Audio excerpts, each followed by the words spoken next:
It's kind of like I hear what you're saying, a joint vision, but don't expect it to just be a hop and then a skip and we're there. Yeah, I think it's going to be really convoluted. I think there are going to be things that go well and things that don't, and we're going to learn.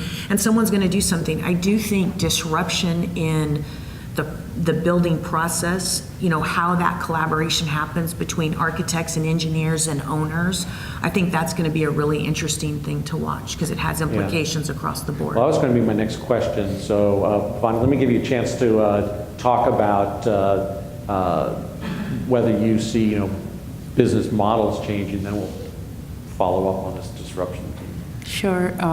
I think a couple of things there, right? One is, I think we talked about product innovation. I think product innovation, if you're looking forward-looking, and you look at where, the technology disruption that's happening across the board, independent of industry around, IoT, IIoT, AI, robotics, and really advanced analytics. You take all of that in, along with the level of product innovation and just accelerated digitization you're going to see, the way we do business has to change, right? And the way our organizations are today has to change. We have to go from, meeting customer needs to really shaping customer needs. And that, to me, is, probably the number one biggest impact, right? The second thing is, will business model change? Absolutely. If you look, forward, right? It would be naive. It's happening in every industry around us, right? If you think about just October and healthcare and the amount of disruption, Amazon, got the license to be a wholesale pharmacy distributor in 20 states, right? And the healthcare stocks all went tumbling down. So there's, CVS trying to buy Aetna for $66 billion. So there's a lot of disruption happening, and we're not going to be immune to it. So there's going to be consolidation, but I also believe there will be new players that are much more digitized, right? And so I think just being aware of that and being really not, maybe being self-disruptive to some extent, right, I think will be key. And the last one I think is very key, which is the consumerization of expectations is going to happen, right? It's happening right now. And what that means is really for us, how do we give the customer a seamless way to engage with us both physically and digitally, right? It really being able to, our irrespective of the buying mode, giving them a seamless interaction and experience, I think will be very key as we move forward.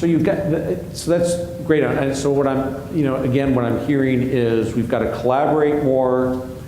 It's going to be an iterative process, and that there may be some disruption along the way. And that was kind of my next question, is this idea of disruption because of digital transformation. So I remember 2 or 3 years ago, I was, I think, in the same room, and I was talking about, everybody was really worried about Amazon business, now Amazon supply. Is it going to be a factor in the electrical supplies industry? Isn't it? Where? When? Do you see, and we can look at, what Uber and Lyft have done to the taxi industry. We can look at travel agents basically don't exist anymore. I mean, there are numerous examples, but they're mostly on the B2C side.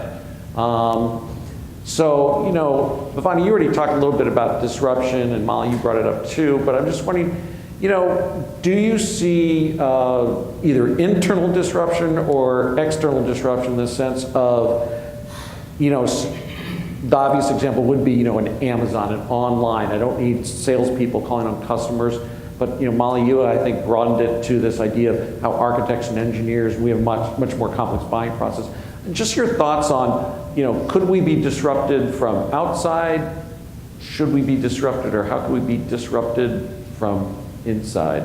Any thoughts on how that might happen? Molly, since you brought up the disruption issue and how architects and engineers, everybody do things differently. Any thoughts on where digital plays in that and whether will occur? I think it is playing in that. Yeah. I think if you think about it's in the design.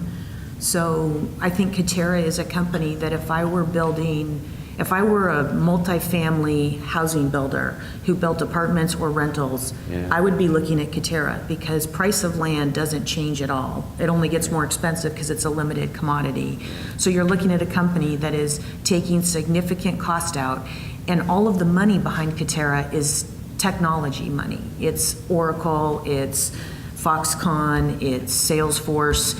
So these are people who have lots of technology background, and they're going in to help streamline the design process, the building process, how it gets stood up. I mean, for anyone who's been around precast Yeah. concrete, they basically identify the panels for the building, they stand it up, cuts all the time back. So I think that's an outside disruptor for parts of the business. Yeah. Your architect for lighting is no longer determining what feature is going to be in there. That's all coming standard. They don't do snowflakes, right? Everything is really much more, this is what you get. Yeah. But it reduces the cost significantly. And will this next generation of buyers, we haven't talked about the impact of millennials around how that works. So I think that's a piece of an outside disruptor. I think if you look internally in our own industry, the millennials have an impact on how the buying process happens.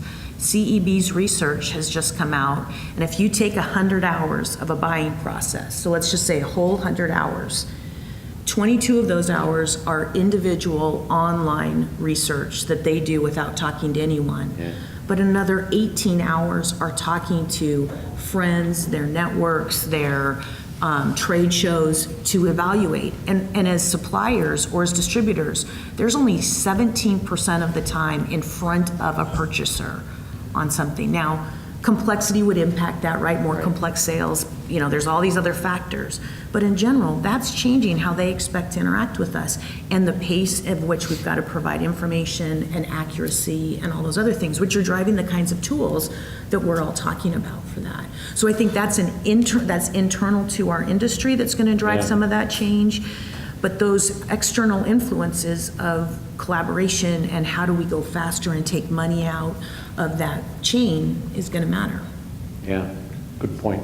Very good point. By the way, we did discuss millennials in an earlier presentation last year for NAED, so go look at when we talked particularly about the sales force, but we said, will the sales force change? And NAED looked at the impact of millennials on that. So that topic has been covered by NAED, but I think you're very, very right to bring it up again. Absolutely.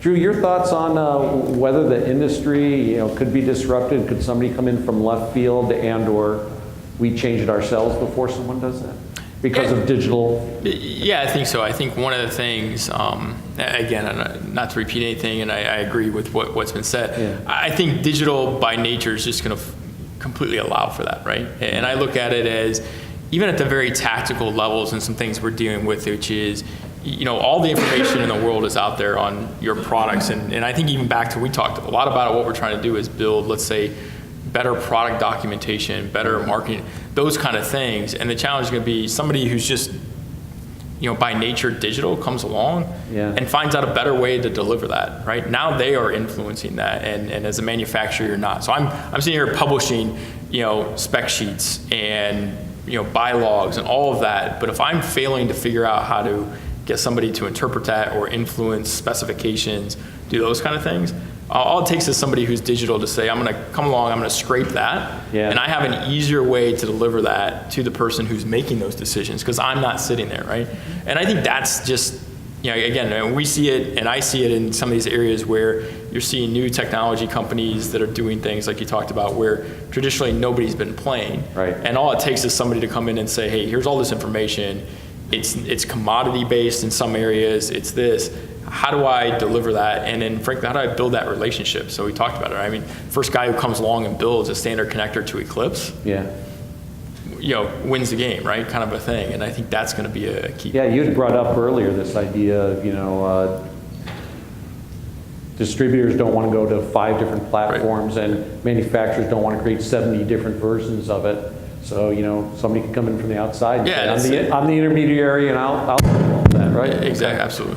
I'm going to open the floor for questions from the audience to the panel on any of this. We've obviously talked about some very immediate now digitalization that the manufacturers are doing. We just finished up with more of a, look into the future. So before I ask you guys to ask questions, I just want to follow up on this. Do you see anyone inside or outside the industry with the potential to disrupt? What if any threats are you concerned about, or you feel secure in your business and digitalization is not going to allow anybody from outside to come in? What's your thought on the threat matrix, if you will, of digitalization? Big threat to the distribution business, or not so much? What do you guys think? Yeah, I think the one of the threats that's out there is with digitization, is in electrical especially. There are a lot of things that are being sold out there that are advertised as equals that are not truly equal products. I'm from the lighting side of the world, where you may see this tube or this product or this product, but when in fact the amount of light that it illuminates is different, its dimming capabilities, all these things change, but all someone's looking at is just, this is a 4-foot tube and this is the price, right? So I think that's where, making sure you have a sales force is going to be helpful, because the sales force doesn't necessarily need to always be pushing the product as much as continuing to educate people of the differences. So if I interpret what you're saying is, education and value add by a distributor is kind of a defense against external forces who are just a website for it. Exactly. Yeah. Other thoughts about threats or how digital could change your business? I think what digitalization allows in response to that is it allows the freedom and the time for your sales force and your sales team to engage more deeply. And so it should be considered a threat. It's an opportunity. Right. And that will truly grow, provide growth. All right, great. So we've got 3 great panelists here, and we've got maybe about 10 minutes. We got 5 minutes left. Take advantage of them. What questions do you have for manufacturers about this issue of digitalization and how digital data and automating processes could or should work? What do you want from them? How do you want to work with them? Do you want to collaborate with them? What questions? We've got 5 minutes for this great panel. What else do you want to know? It's got to be something, right? Yeah, go ahead. So, Ronnie, you started off talking a lot about the product data that you're working on, and it's wonderful because just the AI items alone are not, right? The customers they're hitting on the oddball stuff, and if that data isn't there, they get frustrated and move on. So, wonderful. My question is, kind of in the black box or the think tank within your companies, what's the future? What's the next steps for data? So we have been modeled, when we do design build, there's a disconnect between the manufacturer, the distributor, and the contractor, right? So there's the manufacturer and the contractor is getting that data, but the distributor, it's not integrated into our business systems, right? So are you looking at 3D? How far out or crazy are the thoughts about what data should be out in the future? So ironically, right now, we literally have been running a study for the last 2 months on what does that expectation start to look like. And there's a workshop Thursday of this week where we have 20 contractors, some distributors, and we're talking about how does that start to come together. And in our world, the language that we're using around that is a collaboration hub, because we don't think it's not one place, right? What we have to figure out is how do we provide a mechanism or an environment where we can collaborate more easily on real-time information around projects or whatever it is we're working on, right? I say projects because that's the most easy, but there could be OEM platforms that you're working on. There could be other pieces that are there. And we think this collaboration hub is really the right way, but we want to make sure that we're putting the right pieces in there. And ironically, our electrical contractors, we're not hearing them talk about BIM as much yet.